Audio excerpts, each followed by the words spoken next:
Okay, physics notes, section 2.7, freefall. And basically what freefall is an object, an airborne object, an object flying through the air, usually a ball. Could be a baseball, softball, an arrow, soccer ball, or anything. You know, you could throw a book through the air. And what freefall means, we're going to start with a simple case. We're going to ignore air resistance. That's what the word free kind of means here, is free of air resistance. So we're going to start with a simple case, and even more so, we're only going to start with a case where something is being dropped, say from a tall building, or it's being thrown straight up. So it's going to just be up is positive, down is negative. So we're going to stay in one straight line, two possible directions, the positive direction being up, the negative direction being down. All right, so we have this universal symbol, little g. This little g here does not mean grams. It means the acceleration due to gravity. Specifically, it means acceleration caused by gravity at the surface of the Earth, or anywhere, but in general, we're always on the surface of the Earth. Negative 9.8 meters per second squared. That's the acceleration that gravity causes because of the force of gravity. Sometimes that's called the gravitational constant. Even though it's technically not constant, if you go up a little higher, it gets less. So it varies a little bit. And some books will even publish it as negative 9.80 or negative 9.81, but it's pretty constant at the surface of the Earth. So we say it's the gravitational constant. Certainly, if you go to a different planet like Jupiter or Saturn, it's a bigger value. You know, the acceleration on those, the acceleration due to the gravity on that planet, because gravity is stronger, is like negative 15 meters per second squared. Or if you go to some place that's smaller, like the moon, it's like negative 1.6 meters per second squared, somewhere in that ballpark. All right, so the equations are really the same equations we just had in the last unit. The only thing we've done is changed all the x's to y's, because now we're talking about up and down, and y is a better letter to use for up and down. We could have used x still. We really didn't even need to change the equations, but it helps us remember that y is up and down, where up will be positive and down will be negative. Down towards the floor will be negative, up towards the ceiling or sky is positive. And the other thing that changed here, instead of an a, now we have g, because the acceleration now is always the 9.8 meters per second squared. So once again, we could have left the a in there, just remembering that every time we do a gravity problem, a free fall problem, the acceleration will be the negative 9.8. So that in some ways simplifies things. Now, here are some example problems. That's the best way to deal with these. I'm going to give you general principles like the last section, but I can't give you every scenario. It's kind of like a softball coach. If you are practicing softball, or any sport, but in particular say softball, your coach is giving you some practice on covering for bunts. Like say you have a first baseman, a pitcher, second baseman, shortstop, third baseman, and you have runners on first and third. And the coach starts bunting towards third, bunts towards first, and they say, okay, what happens if the bunt goes towards first? Where should you throw the ball? If the runner goes from first to third, the runner on third stays, or whatever. There's always different scenarios you practice. And when you practice, you get better, so you're ready for the game situation. But you can never cover every situation, because what if the batter, instead of having a good bunt, it pops up to the pitcher instead of grounds down to the first baseman? Or it looks like it's popped up, but it's actually kind of a little line drive. So there's always a new scenario, but we're going to practice. The more you practice, the better prepared you will be for test questions and so forth. So follow the principles here. And the general principles are the same as last unit, and that is read the problem, draw a little diagram, and then describe or write out what you know, and then try to find the math that then solves the problem for what you're looking for. For example, here you have a person at a construction site. You have Becky. She's 2 meters tall, and I don't know what she's doing. She's on the ground, but something above her, she happens to see something above her gets dropped. Let's say it's a hammer, and it's 18 meters above the ground. So it's going to come down and hit her in the head. Now, she is wearing one of those helmets, but she still doesn't want to get hit by the hammer. So how long does she have before she can avoid getting hit by the hammer? I'm going to draw the diagram. So here's the diagram. Here's the diagram. Hang on a second here. Okay. Building is 18 meters tall. I use stick figures. They don't need to be fancy. Becky is 2 meters tall. So I did one computation already. If the building is 2 meters tall, this is supposed to be the hammer up here, this little red T shape up here. And I've labeled where the hammer starts. I like to do that in the problem, to label A and B where you're starting. The hammer is starting at spot A, which is from the 18 meter mark from the ground. But 18 minus 2 is 16. That's where I got the 16 from. So 16 plus 2 is 18. But if she doesn't move, it's going to hit her in the head. She is wearing a helmet, but that little blue dot there is just my reference point for where her head is relative to the top of where the hammer is, 16 meters of drop. So there's my little diagram. I expect you to do that on these problems to show me that you know what you're doing, and it also helps you get a perspective on what's going on. Then what you want to do is label what you know. So if you read the problem, really the first thing you know, well, I'm going to start off with v sub 0.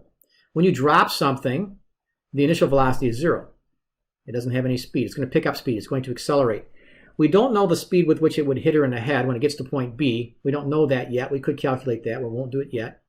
But I do know that delta y, how far it's going to fall, if it did fall from point A to point B, once again, straight line motion, displacement, will be negative 16 meters. So it's very important, and that's the physics here, is knowing that you have to put in negative 16 for the displacement. It's going to fall in our negative direction from point A, reference to point B. The acceleration, and I will use G, you could say A, but G, the acceleration, or if you put A there, it's fine. It's negative 9.8 meters per second, or meters per second squared. It'll always be true in these gravity problems when you're falling due to gravity. And that's all we know, I believe. That's what we know. Okay, so we need to know the times. You look at these equations, and once again, there's probably more than one way to do this problem. But if I look at these equations, you need to have an equation with time in it. Otherwise, well, you can do a couple of these equations, figure out the average velocity first. That would be hard to do. So you look around, and it comes with practice.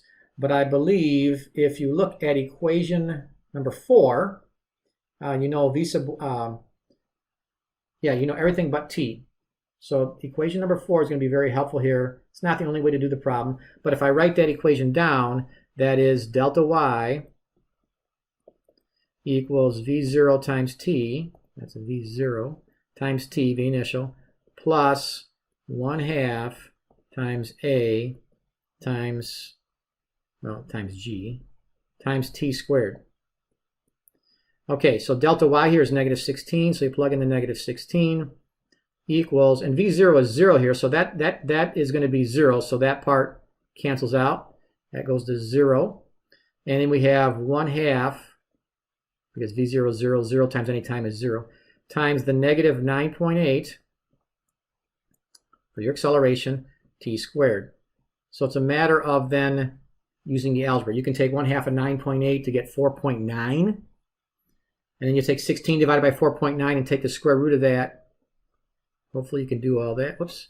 So I'm just going to do all that on my calculator, and it comes out, if you do that on your calculator, you get t equals, well, you get t squared equals 3.3, and then you take the square root, you get t equals 1.8 seconds. That's how long she has, which is enough time because your reaction time is quicker than that. So she can get out of the way. But she's alert, and she moves out of the way, and then the hammer falls past her head and hits the ground. You can figure out how long it takes for it to hit the ground, probably like 1.9 seconds or 2 seconds to get to the ground. But it didn't ask us to do that here, so we won't do that right now. Let's do another sample problem. Number 2. All right, so you have a situation where you're throwing a ball upward from the ground to a person that's by a window, 8.9 meters above the ground level. Let me draw this out. Give you a second to read it. You might want to pause. Okay, let me explain my diagram. There's some similarities to the last one. We have a building here, not to scale. You don't need to draw these to scale. You don't need to be fancy, but it helps you get perspective. The person is not 1.7 meters tall. 1.7 meters is how far it is from where off the ground when the ball is released. And then the total height to the window, and it says to be easily caught. So here's what the interpretation is. What do you mean by easily caught? So a person at that 3rd floor window there, to be easily caught, a ball goes up and it stops at the top of that path. So the easiest way to catch a ball is to catch it when it's not moving, and it stays stopped for an instant, which is really 0 amount of time. We'll talk more about that later. But point B here is where the ball stops, and that's when you grab it and catch it. It's 8.9 meters off the ground. So if the release point is 1.7 meters off the ground, the total distance from the release point, point A, so I've labeled point A, so there's a blue dot here in the middle of this ball. Once again, not the scale, it's a huge ball, huge baseball. So the ball goes from point A to point B, and this is kind of the opposite of the last problem. The last problem, the hammer started at the top, point A was at the top, and then point B was at the bottom. Now A is at the bottom, the ball is going to go up and come to a stop at point B. Okay, so there's my diagram. And so now I write down what I know here. So in this case, V sub I, let me go to a different, let me go back to red. And here's one of the difficult problems here. V sub 0, okay, a lot of people, when you first do these, you are going to be tempted to put 0 meters per second there. Yeah, if you're holding a ball in your hand, the velocity is 0 meters per second. But this problem is talking about the launch velocity. The ball, we're talking about the instant the ball comes out of the person's hand. It's no longer touching the person's hand. So right at that instant, which is when the ball is 1.7 meters off the ground, you've given it some velocity because you cranked up and threw it straight up. So the ball is coming out of the hand with a velocity. So this is not 0. What's tricky here, what then is implied, is that V sub f, which is at point B, V sub 0 is at point A, V sub f is at point B, the ball slows down and comes to a stop. So now V sub f is 0 meters per second. For the hammer, the initial velocity was 0 when you dropped it from the top, and then it sped up. We never had to find the final velocity, but here the final velocity is going to be 0. So that's the physics there. And then the acceleration, once again, is g. G is negative 9.8 meters per second squared. And delta y is going to be 7.2, positive 7.2 meters. Because now the ball goes from point A to point B. It goes above where you started. It goes in the positive direction. So that's positive 7.2, as opposed to the negative number we had when something falls. So now we have enough. I think, once again, what did we use? We used, we used the fourth equation last time, but that's not going to be as good this time. We're looking for, it says, we need a V sub 0. I think the fourth equation here, or the fifth equation works better for this one. And once again, play around with these. I've just done these enough to know where to start. You can try other ones. But if you try equation number 1, you don't know V average, you don't know time, so there's a couple unknowns there. If you have 2 unknowns, you might as well not use that equation. Same thing for equation 2. You don't know V average, you don't know V sub 0, so there's 2 unknowns there. Equation 3, you don't know the time, you don't know V sub 0, so there's 2 unknowns. Equation number 4, you know delta y, you don't know V sub 0, don't know time, so you have a whole bunch of unknowns. But in equation 5, okay, we know V sub f, we don't know V sub 0, but we know g and delta y, so there's only one unknown in that equation. That's why it's the preferred equation here to make this problem. Sometimes you have to use a couple of equations, but this time, like a lot of them, you just use the one equation. So I'm going to plug into that equation, and I'll come over here to the left. So I've circled it, and that's what I'm going to use. I have V sub f squared, so I'm just going to put 0 squared equals V sub 0, which is what I'm looking for, the release velocity, the velocity of the throw, plus 2 times negative 9.8, don't forget the negative 9.8, times 7.2. All right, so if you move this around, you're going to get negative V sub 0 squared when you move it over to the other side equals, okay, 2 times negative 9.8 times 7.2 is negative 140.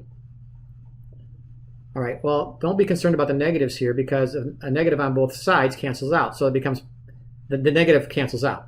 So you get V squared, or V sub 0 squared equals 140. So V sub 0, the launch velocity, take the square root of 140, you get to 2 sig figs, 12 meters per second. That's the launch velocity. It's launched upward at that speed to then be caught at a 0 velocity when it gets to point B. All right, and then you could, if it asked you for how much time it took, now you can go back and plug in some of the other equations because now we have more information. It wouldn't be too hard, but we won't do that right now. We'll go on to question number 3, which is a little bit more involved. All right, here it is. So it's a similar one. You're tossing a ball straight upward with it. Now we're given the initial velocity of launch. It's the velocity with which it comes off the hand. And it gives us all the information. So we're going to draw the diagram. All right, I drew the diagram. I also changed one thing. Changed this 37.5 meters per second to 27.8 meters. It turns out the ball doesn't even go, well, it just works better. It's a better illustration to use 27.8 meters for our height here. So, okay. So I kind of did the same thing in the last few problems. The ball is being launched with a velocity. Okay, the person's height or the release point is 1.5 meters from the ground, and it says what is the time at which it gets to a height. Oh, we're going to change this as well. We want this to be, I changed two things here. I want this to be, over here, 27.8 meters. I made two changes. The 1.5 meters didn't work at all, so I changed. Oh no, the 1.5 is right. The 1.5, sorry about that. Okay, the 1.5 is right. That's the release point. The 27.8 is what I changed. Okay, so the height above the release point is going to be the 27.8 minus the 26.3, or minus the 1.5 gives you the 26.3 meters of height from where the ball was released. All right, this problem is very involved, and there's three parts. Let's start with part A, obviously. You don't have to start with part A. You actually start with parts B and C. It might be a little easier, but here we go. What do we know? Well, V initial, or V0, the initial launch velocity is 28 meters per second. 2 sig figs. All right, and we don't know what V final is, but we know that the acceleration is negative 9.8 meters per second squared. And we know that the ball, the delta y, we need that to be 26.3 meters above the release point, because that was the 27.8 minus the 1.5. All right, so once you have three things, almost always you can solve the problem. In fact, I think every time you can. And the problems we'll be doing, if you have three numbers, you can always figure out the other values if you pick the right equations. Now this one's a little tougher because if you try to use equation 4, which could be used here, you get into an interesting situation. I'm gonna write this out and show you. Delta y equals v sub 0 times t plus 1/2 gt squared. If you try that, it'll work because delta y is 26.3 equals 28t plus 1/2 times the negative 9.8 and then t squared. Am I on there? T squared. Okay, that says t squared there. Hopefully I squeezed it in. Well, it's a quadratic. You need to use the quadratic formula to solve that. So that's a little bit of a pain. So use quadratic formula, which I don't want to use right now. You might be good at, you might have a quadratic solver on your calculator. Quadratic equation or formula. But I'm not going to do that. So I'm going to use an alternate method here to avoid that predicament. I'm going to use the, I believe, the fifth equation. And it's still going to be a little bit of work, but the fifth equation is v sub f squared equals v sub I squared, not v sub 0, I use v sub I in my other book, plus 2 times g times delta y, the displacement. All right, so I know everything but one thing here. I know, well, I don't know v sub f. So I'm looking for v sub f squared equals 28 squared. Don't forget to square these things and then take a square root at the end. That's a common mistake. 2 times negative 9.8 times your delta y, which is positive 26.3. So if you do the math here, it's going to be v sub f squared equals 28 squared. What is 28 squared? 28 squared is 784. It's going to be 784. Technically, the 2 sig figs, 780. If you put 784, I won't mark you for that. But plus a negative number. You're going to take 26.3 times 9.8 times 2. It's going to be, once again, 2 sig figs is negative 520. So it's plus a negative 520. All right, so v sub f squared is 260. 260. If you do some other rounding, you get 270. If you get 270, that's okay. But here's the thing that you may or may not remember from math. We almost all forget this. Well, v sub f squared is that, then v sub f equals the plus or minus square root of 260. In other words, 260 has two square roots. And here's the tricky part of this one, so watch out for this, and that's why I'm doing it. So the v sub f, so square root of 260, I'm going to take the square root of 260. It's 16. All right? But v sub s is plus or minus 16 meters per second. So what is the meaning of that? I'm going to circle that. That's important here. Here's what's happening. If you look at the diagram, when the ball goes up, it's starting with a velocity of 28 meters per second. As it goes up, it slows down. When it gets to this spot, and I didn't label this in the first spot here, and I think I should. I was going to do that. I recommended that. So the ball starts here at point A. So here's where the ball starts, point A. So the problem that we just did, the ball is getting at point B right here. So when it goes from point A to point B, I like to always do that, I just forgot. And here's a good reason to do this.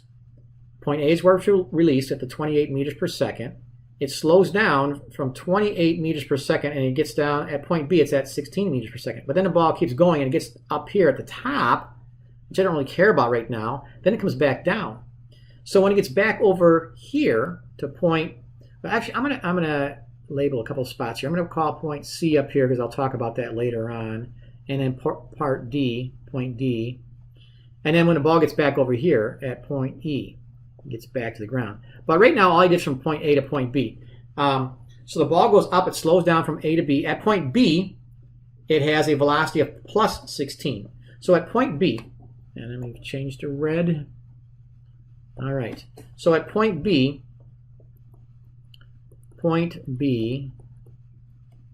V final, or the V at that instant, is positive 16 meters per second. That's point B. All right, so at point D, at point C, the velocity at that instant is 0. It comes to a stop. I don't care about that right now because I'm in part A of this problem wants to know at what time it gets to point B, at that level, the 27.8 meter level off the ground. And there's going to be two answers because the V sub final at point B is positive 16 because the ball's still going up. It goes up and it stops at point B, then it starts coming down. At point D, it's going to have the negative 16 meters per second. So I'll just do point B first. Point B. Okay, let me fix that. So at point B, we have the velocity of 16. So now I can pick out another equation here. If I'm looking at point A to point B, so my V initial is still the 28, so my V0 is still the 28 meters per second. All right, and the delta Y is 26.3, delta Y, the displacement is 26.3 meters, and my acceleration is, well, G, it's negative 9.8 meters per second squared. So I know a lot of values. I can use almost any equation right now. I think the third equation is usually one of the easier ones to use. I'll put this around. So at point B, you have, I'm using the third equation, you're going to do V sub F. V sub F equals V sub 0 plus G T. So V sub F there is 16. V sub 0 was 28 plus negative 9.8 times the time, because we're looking for the time it takes to get to that spot at point B. So I'm going to call that T sub B, the time at point B. So you're going to take 16 minus 28, which is going to be negative 12. All right, so you'll have negative 12 divided by negative 9.8, which will give you a positive answer. If you get a negative time, something went wrong, but this comes out as a positive time. It's going to be negative 12 divided by negative 9.8, which is 1.2 seconds. So it takes 1.2 seconds to get to that level on the way up. On the way down, so now I'm going to go over here to point D, which is on the decline side when the ball is coming down. So in that case, V sub F is negative 16 meters per second. right? So this is all for point B over here. This is all for point D. And once again, you can still use all the initial conditions. V sub 0 equals 28 meters per second. There's other ways you can do this problem, but G is still negative 9.8 meters per second squared. All right, and delta Y is still the negative, or is still 26.3. The ball is still 26.3 meters away from point A. Point D is 26 meters. So I'm not going to use that here, but just for future reference, the displacement at point D relative to point A, because I'm still doing point A relative to point D, not point B with D. I'm doing A with D. I'm comparing point D to point A. That's going to be, point D is above 26.3 meters above. You don't need to know that though. So I'm going to use that third equation once again. The V sub F equals V sub I, V sub 0, plus A times T. So V sub F is negative 16. Negative 16 equals 28, your initial launch velocity, plus negative 9.8. It's negative 9.8 times T. So once again, you're going to get negative 16 minus 28 will be like a negative 44. You get negative 44 equals negative 9.8 T. I'll write that down this time. I'm a little out of space. Negative 44. Actually, let me scroll up here. Negative 44 equals negative 9.8 T. Let's see if I can scroll a little bit. Give myself some space. Maybe not. Oh, yeah. Okay, I was just trying to squeeze that in. So T sub D, that's T sub D, comes out to be 4.5 seconds. So that's when the ball is coming down. All right, so it passes that level twice. Okay, so I have more to do here though yet. It says I also need to figure out how high does the ball go. That's point C. So now I want to do point B to point C. So let me go, okay. I'm doing part B of the problem now, where the ball goes from point A to point C. So I have to reset a few things. Not everything, but I'm going to reset a few things because the initial launch velocity is still the same. All right. Okay, go back to red. So my initial launch, V sub 0, is still 28 meters per second. My V sub F, though, when the ball gets to point C, is going to be 0 meters per second. That's kind of a nice feature. Whenever you get a 0, it makes the problem easy. A is negative 9.8 meters per second squared. So that's all we need to know. We can use that. I think we can use then the fifth equation to figure out how high the ball goes above the release point. All right, so if I go to the last equation, V sub F squared equals V sub 0 squared plus 2 times negative 9.8 T. No, I'm sorry, not T. Negative, well, I'm going to write down the equation first. V sub 0 plus 2 times G times T, and then I'll plug the numbers in. I keep writing it down wrong. It's 2 times G times delta Y. I'm writing down the fifth equation. Must be getting tired. All right, that's the fifth equation. So V sub F is 0 equals 28 squared plus 2 times negative 9.8 times delta Y. So 28 squared, once again, what was 28 squared? Yeah, it was a big number. 28 squared is 784. So that's going to be 784, and I bring it over, it's going to be negative 784 equals negative 2 times 9.8 is 19.6 times delta Y. So delta Y, or your displacement, delta Y, all right, is 784 divided by 19.6, which is about 40 meters. That really should be 2 sig figs. Looks like 1 sig fig. Don't worry about that right now. You really don't want to make it 3 sig figs. If you made it 3 sig figs here, I wouldn't knock you, but good enough. 40 meters. But technically that's 2 sig figs. But the ball was released. That's above his release point. That's from point A. Part B says, how high does the ball go? Well, it's the 40 plus the 1.5. Now, so here we go with the sig figs. So technically here the 0 is significant. But it doesn't say 40.0. It's really 2 sig figs because actually this should have been 780. It should have been 780, 2 sig figs, because 28 squared, 28 is a 2 sig fig number. Actually, if I take 780 divided by 19.6 is, well, 39.8. It still comes out to be 40 if you go to 2 sig figs. So that's 2 sig figs. Technically, once again, that should have been 2 sig figs, negative 20. This is 2 sig figs. All of these should be 2 sig figs. Okay. But I'm going to add 1.5 meters. So I need to take 40 meters, and technically I can't add 1.5 because that's the 0.5. So don't get too hung up on here. If you said 41.5, I would give it to you. But technically 42 meters is the right answer to the sig figs. So just don't get crazy with sig figs. I would give it to you if you said 41.5 meters. I'm not going to get that picky about that, but do pay attention to that. As I went through this, once again, the negative 19.6 really should have been, you can make that 3 sig figs. Once again, we're nitpicking there. 42 is fine. 41.5 meters would have been fine as well. Part C. Part C, it says, how long is it in the air? All right, so I am going to reset the problem again. Part C, way down here. Now we're looking at point A to point E. There's other ways to do this problem, but point A to point E.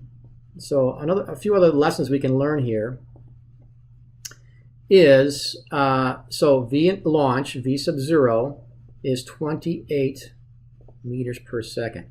Now, here's a couple of little tricks. So V sub F, when it comes back to point 0, these problems are symmetrical. In other words, the ball goes up, it slows down at the same rate as it speeds up on the way down. So when it comes back to point E, it's going the same speed, but it's going down if there's no air resistance, which we're going to assume in all the problems we have. So this is negative 28. It comes back in the negative direction. The ball is caught, or comes past you at that same location at negative 28 meters per second squared. The other tricky thing about this is that delta y, if you're looking at point A versus point E, now I've got them separated to left and right in the diagram, but technically they're at the same location. If you go straight up, you come straight back down. I just kind of showed you up here the diagram, point E to the right of point A, but really point E is on the same spot as point A. It goes straight up and straight back down.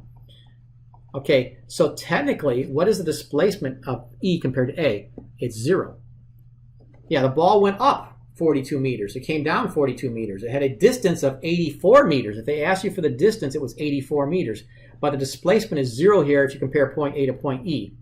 And then A, or the acceleration G, is negative 9.8 meters per second squared. So once again, you can use almost any equation here. I think if you used the third equation, that is V sub F equals V sub I, or V sub 0, I always use V sub I, plus A G T. So V sub F is negative 28 equals V sub initial positive 28 plus negative 9.8 times T. So you're going to get negative 56 because you take 28 minus 28. Negative 56, that's negative 56 equals negative 9.8 T. You get a positive answer. You should always get a positive answer for T. T is going to be equal to like 5.7 seconds. Once again, 2 sig figs. I generally round everything off to 2 sig figs. If the problem starts off in 2 sig figs, I don't get picky about in the middle of the problem if you go to 3 sig figs or even 4. But at the final answer, don't use 4 sig figs when the problem start off, mostly with 2 sig figs. 28 meters, 28 meters per second, 1.5 meters, and so forth. If you go to 3 sig figs, I won't mark you off. But 2 sig figs is best. That's the correct number of sig figs for this answer. One more thing to think about when you think about tossing things in the air with gravity. If you take the close approximation that 9.8 rounds off to 10, for example, if I throw a ball up, straight up, and it comes out of my hand at 10 meters per second, here's something to think about. The 28, the launch speed here is 28. Now that's meters per second. It's close to 30 meters per second. So if I do some quick division with tens in my head, if I throw something up at a speed of 30 meters per second straight up, it slows down at a rate of 10 meters per second each second. That's what gravity does. It slows you down at that rate. So in other words, it'll slow down from 30 meters per second to 20 meters per second in 1 second. Then it slows down from 20 to 10 meters per second, slowing down by a rate of 10, a difference of 10 meters per second each second. So it takes 3 seconds to get to the top. Rough approximation. It slows from 30 to 20 to 10 to 0. 3 seconds to get to the top, 3 seconds to come down, round trip, 6 seconds. That's why the answer is close to 6 seconds. Give you one more example. What if I throw a ball straight up at 60 meters per second? So if I throw it up at 60 meters per second, all right, it takes 6 seconds to slow down to a stop because it slows down from 60. It takes 1 second to slow down to 50, then 40, then 30, then 20, then 10. So it takes 6 seconds to slow down to a stop at the top, and then 6 more seconds to come back down. So it's a round trip of 12 seconds. So there's some close approximations you can do if you just round off to 10. Keep that in mind for some of the homework problems to get a little gut check on whether your answer is reasonable or not. So there we go, free fall. Good luck with those. We'll practice those in class.